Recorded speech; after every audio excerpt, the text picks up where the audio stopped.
சு அப்படின்னவங்க யாருன்னா, நமக்காக அடிக்கப்பட்டு நமக்காக மறிக்கப்பட்டார் தேவன். இயேசுதான். இயேசுவே நமக்காக அடிக்கப்படணும். ஏன்னா அவரு சாயலாக நம்மளை படைத்தார், அவரு சாயலாக நம்மளை உருவாக்கினார்.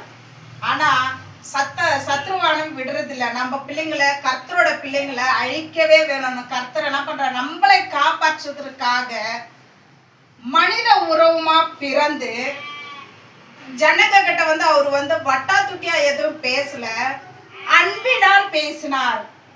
அன்புதான். பணக்காரங்களை நோக்கி போகல, வியாதிஸ்கரங்களை தான் ஃபர்ஸ்ட் சுத்தமாக்கினார், பேய் பிடித்தவங்களை ஓட்டினார், கடன் பிரச்சனை இருந்தவங்களை காப்பாற்றினார், விதவிங்களுக்கு அவங்களுக்கு ஹெல்ப் பண்ணார், ஏழைப்பட்டவங்களுக்கு ஹெல்ப் பண்ணார். அதை அன்பினால் அவர் அன்பை தான் கொடுத்தார்.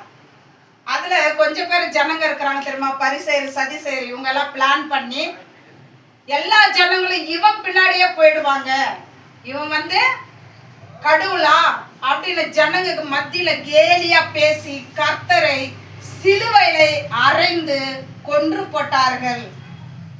தேவனை போய் கொல்ல முடியுமா? மனிதனால கொல்ல முடியாது.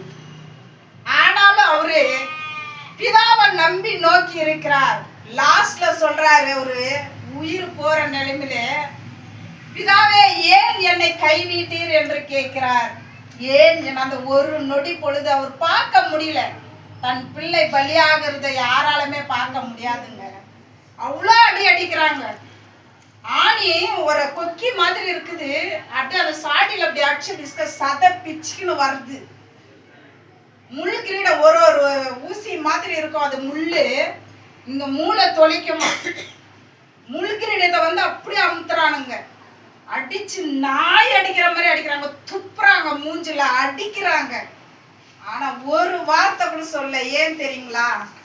நம்மளே நம் பிள்ளைகளை நேசித்தார், அன்பை கொடுத்தார், லவ் பண்ணாங்க. இப்ப இருக்கிற லவ் எல்லாம் கொஞ்ச நேரம் தான், பணம் கொடுத்தாதான் லவ். பணம் இல்லைன்னா நீ யாரா நான் யார, நீ செத்தா கூட கேட்கறதுக்கு நாதி இல்லை.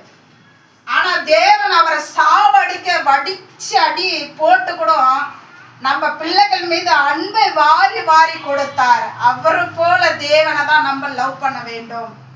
கர்த்தர் சொல்கிறார், யாரையும் நம்ம நம்ப கூடாது, யாரையும் நம்பி நம்ம வாழக்கூடாது. நம் கை வேலை, நம் கஷ்டம், துணிஞ்சு ஓடணும். வேலைக்கு துணிஞ்சு ஓடணும். கஷ்டம் இல்லாத நம்ம சாப்பிட, சோம்பேறியா நம்ம படுக்க கூடாது. ஆண்டவர் அவ்வளோ கஷ்டம் எதுக்காக படுறாரு?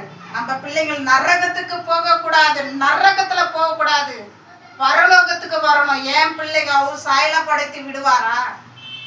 நம்ம பிள்ளைங்களை ஒரு நிமிஷம் யாருன்னா வெளியே ஒரு வார்த்தை சொன்னா கூட நம்ம கோபம் வரும், சண்டைக்கு போறோம்.